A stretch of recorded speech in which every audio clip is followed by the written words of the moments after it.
Hey guys, here I am in the main gallery of the Everhart Museum. If it's a little hard to hear me, it's because there's such an echo in here. It's so big. So you can see behind me some of the paintings that we have, some beautiful statues. But what I'm here to talk to you about is our herbarium. I wanted to show you how we display it and how to care for it. So first things first, when you work in a museum, it's very important to protect the objects, and we protect them by wearing these gloves. These are called Nitrile Gloves, and these gloves protect the objects from us and sometimes protect us from the objects. So sometimes in museums there are dangerous things like poisonous plants, old taxidermy with really dangerous chemicals, and sometimes there's even dangerous chemicals attached to mummies or human remains. So yes, we want to keep our oily fingers off of the objects to preserve them for as long as possible, but we also don't want to get all of that old chemically stuff onto us. So these gloves protect everybody. So I have my gloves on, and we're going to look at some photos that are in your kit, and then we're going to look right here in the main gallery at our herbarium. So first I want to show you how the Alfred Twining herbarium used to be stored.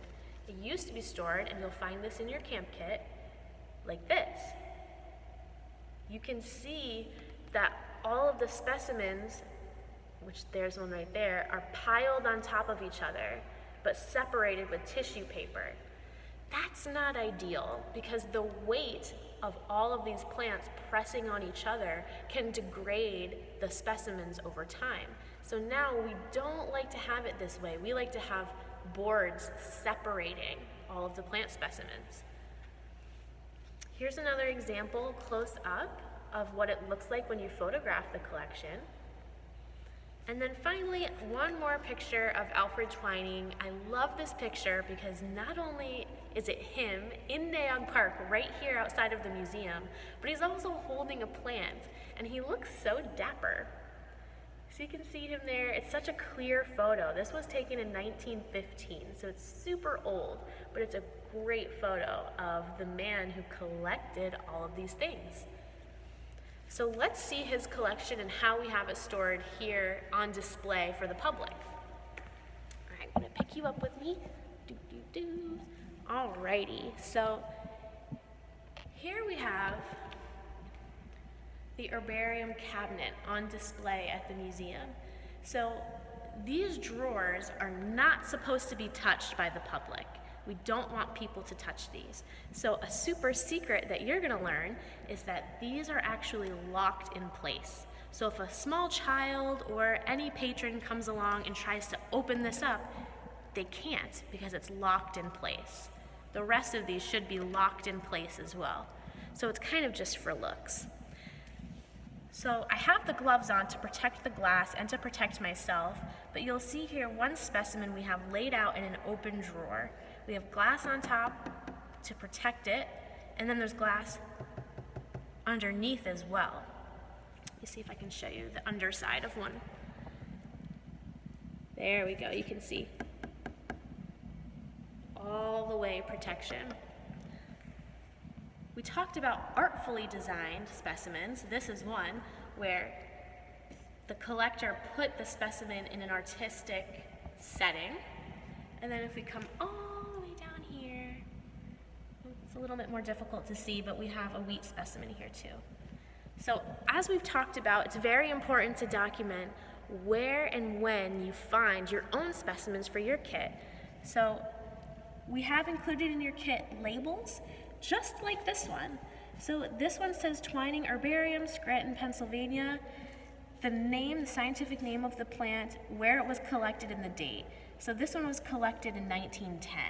That's a long time ago. But when you have your plant specimen, you're gonna have a tag just like this. So if we look really closely, you can see that all around here are little strips of paper.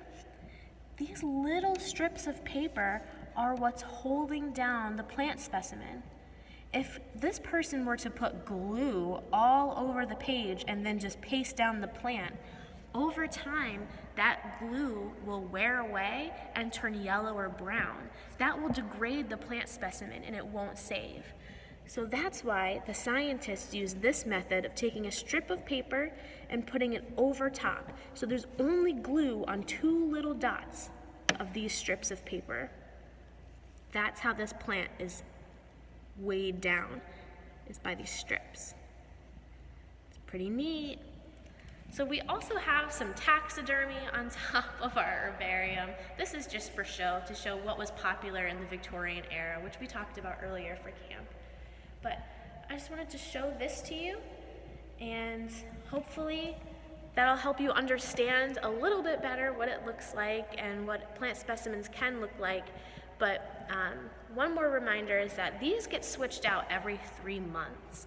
So the light that's being exposed on this plant specimen is very bad for it, and it's good to have them away in drawers in the dark so that there's no bugs, no light damage, so that they'll last forever.